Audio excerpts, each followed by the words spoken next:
Parliament में मैंने प्रधानमंत्री जी का भाषण सुना।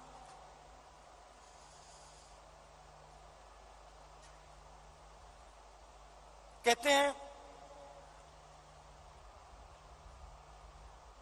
कि मैंने भी जाके लाल चौक में तिरंगा फहराया था।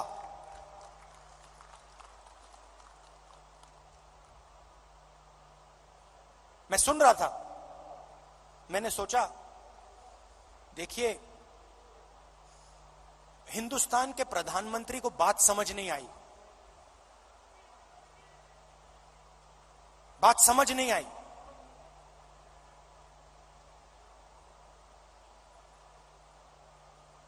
नरेंद्र मोदी जी ने बीजेपी के 15-20 लोगों के साथ जाकर लाल चौक पे तिरंगा फहराया। भारत जोड़ो यात्रा ने लाखों कश्मीरी युवाओं के हाथ से तिरंगा फहराया।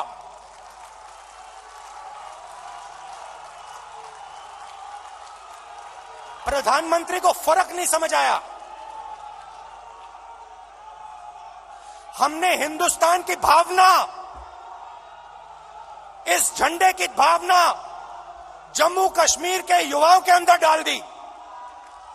आपने अपने झंडे की भावना जम्मू कश्मीर के युवाओं से छीन ली। यह फर्क है हम में और आप में।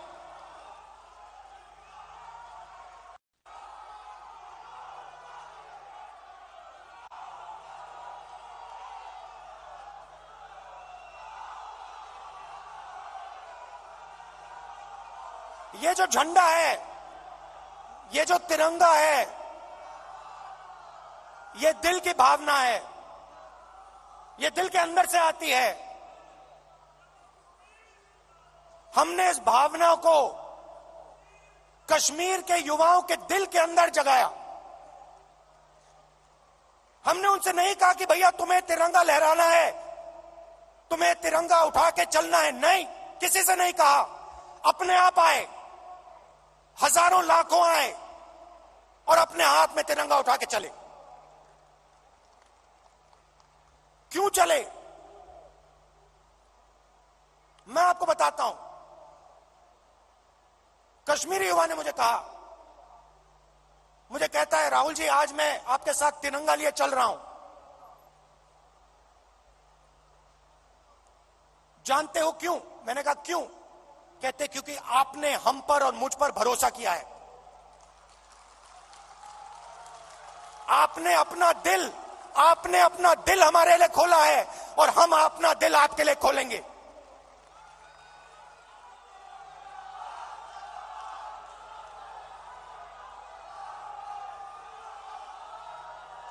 यह फर्क है।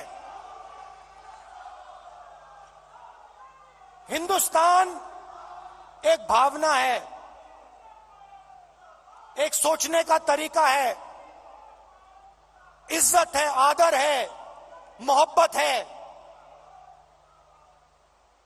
और ये जो झंडा है, जो तिरंगा है, इसका इस भावना का ये चिन्ह है। और भारत जोड़ो यात्रा ने इस भावना को पूरे देश में फैलाया है।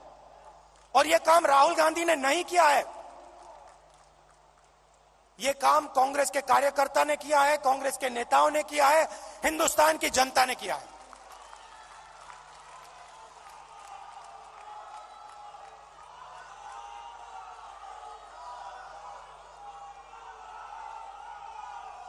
अब देखिए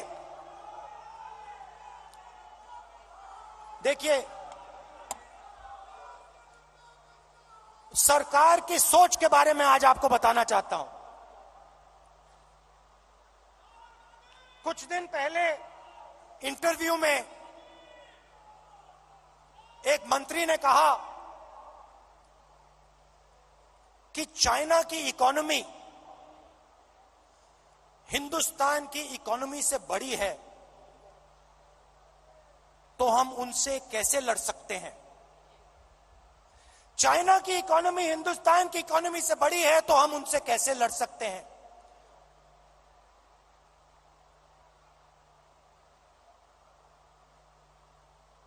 जब अंग्रेज हम पर राज करते थे, क्या उनकी इकोनॉमी हमारी इकोनॉमी से छोटी थी?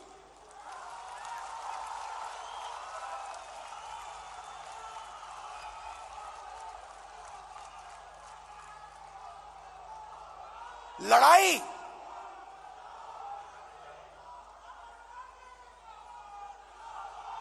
इसका मतलब जो आपसे शक्तिमान है उससे आप लड़ो ही मत, जो आपसे कमजोर है उसी से लड़ो।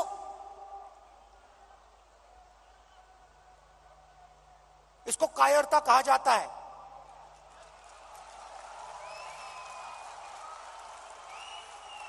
सावरकर की विचारधारा,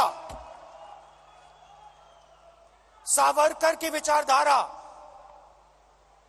अगर जो आपके सामने आपसे तगड़ा है, मजबूत है, तो उसके सामने अपना सिर झुका दो, मत्था टेक दो।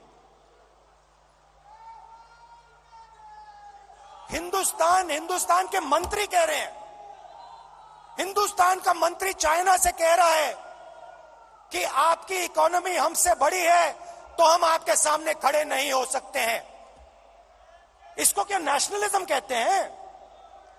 इसको देशभक्ति कहते हैं क्या? ये कौन सी देशभक्ति है?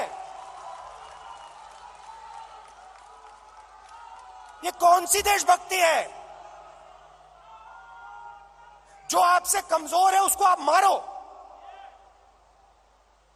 और जो आपसे मजबूत है उसके सामने आप झुक जाओ।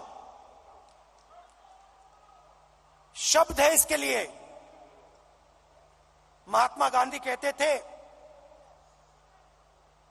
सत्याग्रह की बात करते थे। सत्याग्रह का मतलब, सत्याग्रह का मतलब सत्ता के रास्ते को कभी मत छोड़ो, सत्य के रास्ते को कभी मत छोड़ो। इनके लिए एक नया शब्द है, आरएसएस बीजेपी वालों के लिए। हम है सत्याग्रही, वो है सत्ताग्राही। ये सत्ता के लिए कुछ भी कर लेंगे, ये किसी से भी मिल जाएंगे, किसी के सामने झुक जाएंगे सत्ता के लिए।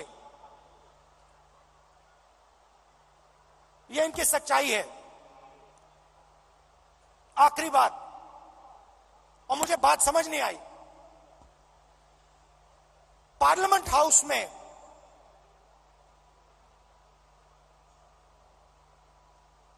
मैंने एक उद्योगपति पे आक्रमण किया, अदानी जी पे मैंने आक्रमण किया। मैंने कहा कि अदानी जी 609 नंबर से दूसरे नंबर तक कैसे पहुंचे?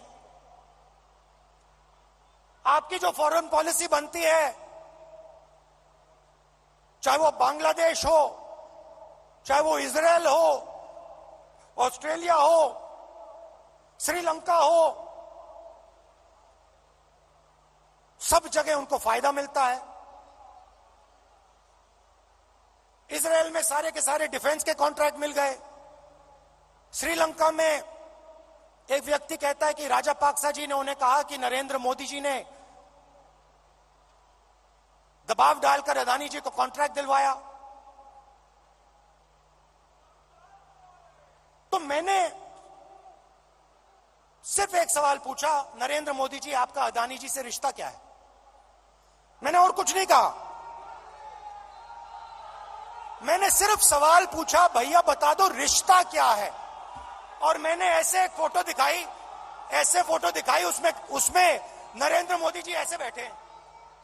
नरेंद्र मोदी जी अदानी जी के हवाई जहाज में रिलैक्स करते हुए दिख रहे हैं। तो मैंने पूछा, भैया बता दीजिए रिश्ता क्या है। अब आपने नोटिस किया होगा कि पूरी की पूरी सरकार, सारे के सारे मंत्री